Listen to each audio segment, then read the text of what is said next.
2024 সালে দ্বাদশ শ্রেণীর সকল প্রিয় ছাত্রছাত্রীদের জন্য সংস্কৃত অনুবাদের একটি সাজেশন নিয়ে আসলাম। এর আগে আমি তোমাদের সংস্কৃত বিষয়ের বড় প্রশ্নের এবং রচনার সাজেশন করে দিয়েছিলাম। তোমরা নিশ্চয়ই দেখেছো, যারা দেখোনি সেই ভিডিওটি দেখে নিও। সেই ভিডিওর লিঙ্ক এই ভিডিও ডেসক্রিপশন বক্সে তোমরা পেয়ে যাবে।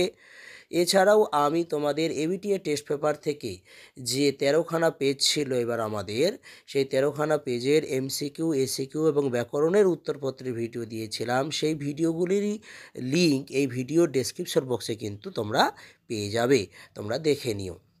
তো তোমরা যারা আমার চ্যানেলে নতুন, চ্যানেলটি সাবস্ক্রাইব করে দিও আর বেল আইকন অন করে দিতে একদম ভুল করবে না। তো আমি তোমাদের সংস্কৃত অনুবাদের সাজেশন করার চেষ্টা করেছি।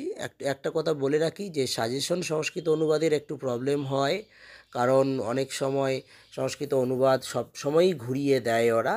তবু আমি চেষ্টা করেছি যে এই কটা করলে আশা করি তোমরা কমন পেয়ে যাবে। তো তোমরা দেখে নাও, আমি আর পড়ছি না, তোমরা দেখে নাও। যে কটা সাজেশন আমি দিয়েছি খুব ভালো করে পড়ে যেও। তোমাদের সবার খুব ভালো পরীক্ষা হোক, অনেক ভালো রেজাল্ট করো, জীবনে অনেক বড় হও, এই প্রার্থনাই করি। ভালো থেকো সবাই, ধন্যবাদ।